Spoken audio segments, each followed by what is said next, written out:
Well, now that Captain Skullhead and Dr. Freako have resolved their problems, guess it's just me again. Oh well, at least they sorted out their problems. You know, those two fell out over bills.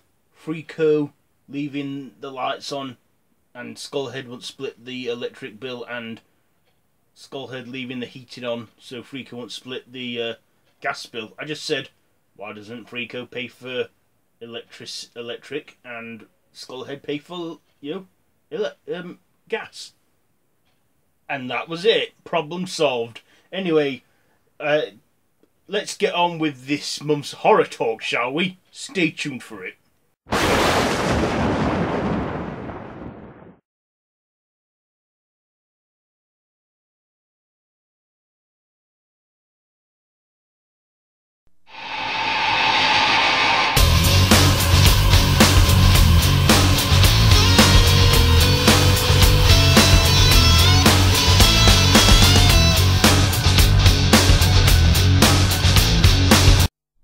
Hello YouTube and welcome to this month's horror talk with me, Ross. So this month it's from my bedroom, quite late at night because this is the only time I'm going to get to do this. So this month's discussion is on the George A. Romero Dead series. In fact, you know what? Let's get a bit more comfortable, shall we? There we go. I've even changed into my different glasses. Well, they were goggles I was wearing. So, yes, the George A. Romero Dead series. So, of course, George A. Romero, of course, is known as the godfather of the dead. He made many horror films, mainly in the zombie genre, but he did do a lot of, horror related stuff that weren't zombies. And you can see it all in my Horror Talk special, which was a tribute to George A. Romero. So, but we're not here talking about his filmography. Well, in many ways we are, but we're here talking about his Dead series, or the Living Dead series, or the franchise. So, of course, it all started at the very beginning in 1968 with Night of the Living Dead. It was his first ever film he did, and when he did that, it was at a low budget, but and it was black and white. Probably one of the most successful indie movies of all time. Now, when he did this film, a lot of the zombies were extras that were working for free. He had, very little resources to work with. There was like extras, and even the location at the farmhouse, that was by the owner going to get demolished. So basically, they said, do what you want with the house because it's going to be demolished, and George thought, hey, that's a good idea. So that's how Night of the Living Dead was made, and it's still a successful film. Now, another thing is the extras, some of the effects. Here's a fact: when the zombies were like eating flesh off bones, they were like fake bones, but the flesh they were eating was actually ham with chocolate spread on it to create the bloody effect. Because back then, if they wanted a bloody effect in a black and white film, they would resort to the colour brown for effects. I'm just thinking, what would that taste like? Ham and chocolate spread. So after that film, it had a black lead, which at the time was a big deal. Not to mention, this came out the same week around when Martin Luther King Jr. was killed. Not only that, but the black lead, he got killed at the end, and that caused quite a stir. But it was very risky for its time. So that pretty much kicked off George A's career. Next thing, it was 10 years before they did some sort of follow-up, and that was Dawn of the Dead. 10 years later, 1978. Again, this was an indie film, tight budget, tight schedule. It was filmed in a real shopping centre because George wanted the real shopping effect.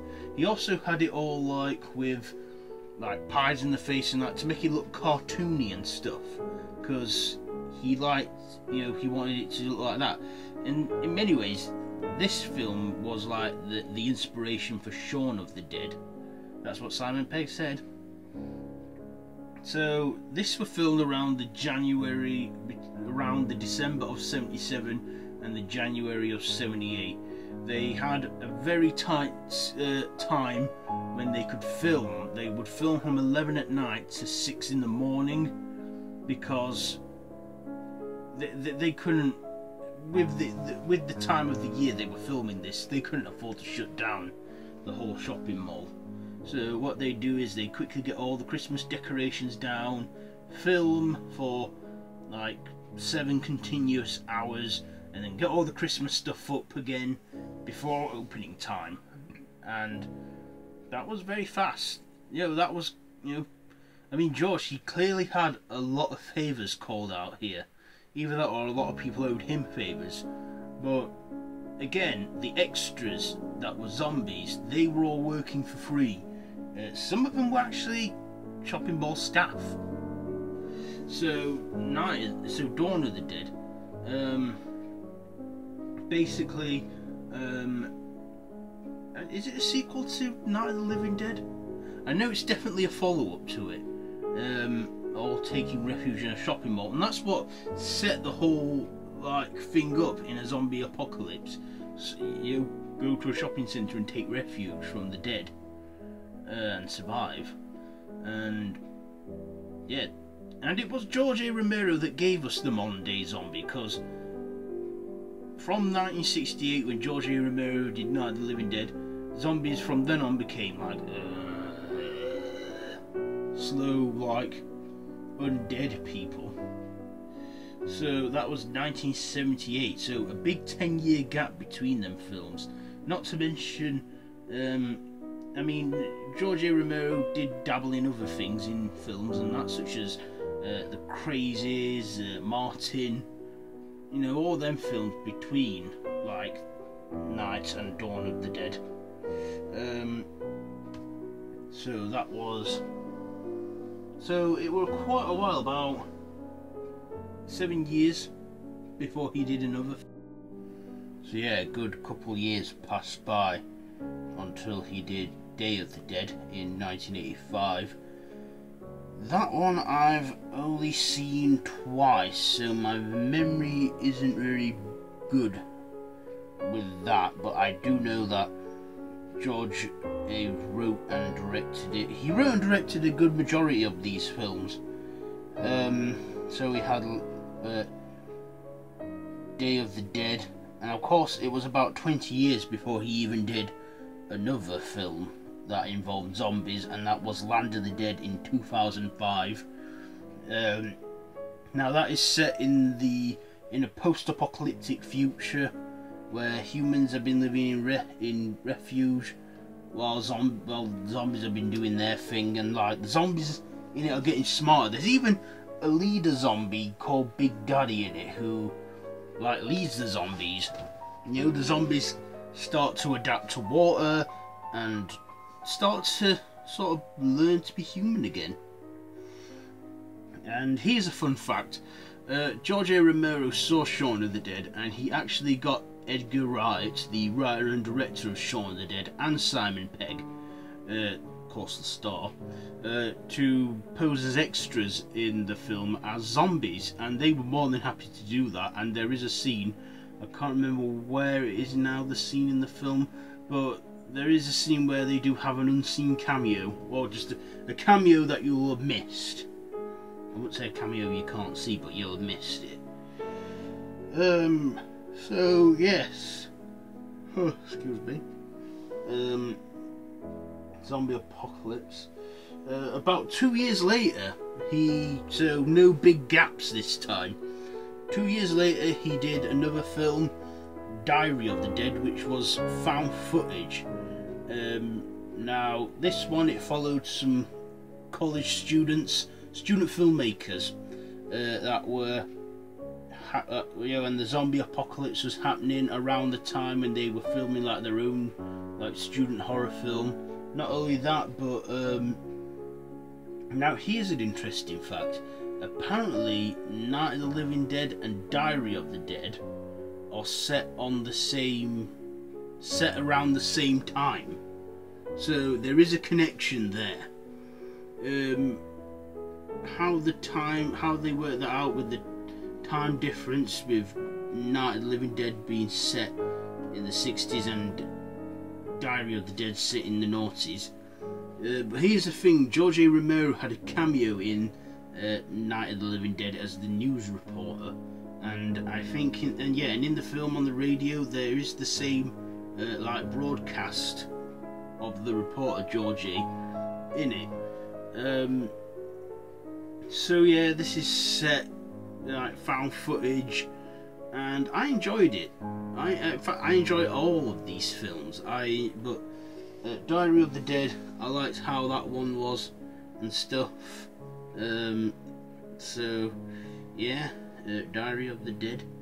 And then the last one he ever did was Survival of the Dead. That one I have not seen. I really should look that up and watch it. I don't know why I never got round to it, but well, I have a busy life and that, you know, work and stuff, so maybe I'll one day get round to watching it. But yeah, I've not seen that one. So now I've got a theory. Could all of his films be set in the same universe in different time zones? Now, clearly there is a connection between Night and Diary. So I'm thinking, what if it concludes with like Land of the Dead and Day of the Dead's in that timeline somewhere? I don't know. You know, it's just all, you know, but the reason why they're a franchise is because they're all zombies films. They have the word dead in the title, and they're all written and directed by George A. Romero. And out of all these films, 3 of them have had remakes, which I have also, well, I've not seen the Day of the Dead remake, but 1990, Night of the Living Dead was remade, starring Tony Todd, and it was directed by Tom Savini, who is a great icon in horror, especially with makeup effects and that. Also, Tom Savini's just, you know, if you're a horror fan and you don't know who he is, where the hell have you been living, you know? Then there was Dawn of the Dead, that was remade in 2004, directed by Zack Snyder, and then Day of the Dead, which I have not seen, the remake, in 2008, directed by Steve Miner. So, the Dead franchise, I like the original films. Night of the Living Dead remake, to me that is a shot-by-shot remake in colour and stuff, but hey, it's okay, I guess. You know, Tom Savini does an okay job with that. Dawn of the Dead, though, that's not even trying to be connected to the 1990 remake of Night of the Living Dead. You know, that's just a completely different zombie film in its own way. I mean, it's still set in a shopping mall, and that it's all still set in those places, but it's got somewhat of a slightly different story to it. Also, Day of the Dead, I haven't seen the remake to that. In fact, I didn't even know they remade it till I was doing my research for this video, so that's another thing I need to check out and watch. So yeah, that's pretty much it for this month's Horror Talk. Let me know what you think of George A. Romero's Dead series down in the comments below. And also, if you like this video, be sure to give it a big thumbs up. Don't forget to share with your friends. Don't forget to hit me up on social media, Facebook and Twitter. And also, feel free to join my Facebook horror group. the Random Horror Madhouse. That too will be linked down below in the description. So yeah, be sure to do all that. And is there anything more I need to add? The only thing I need to add is this, the end. So till next time, don't have nightmares.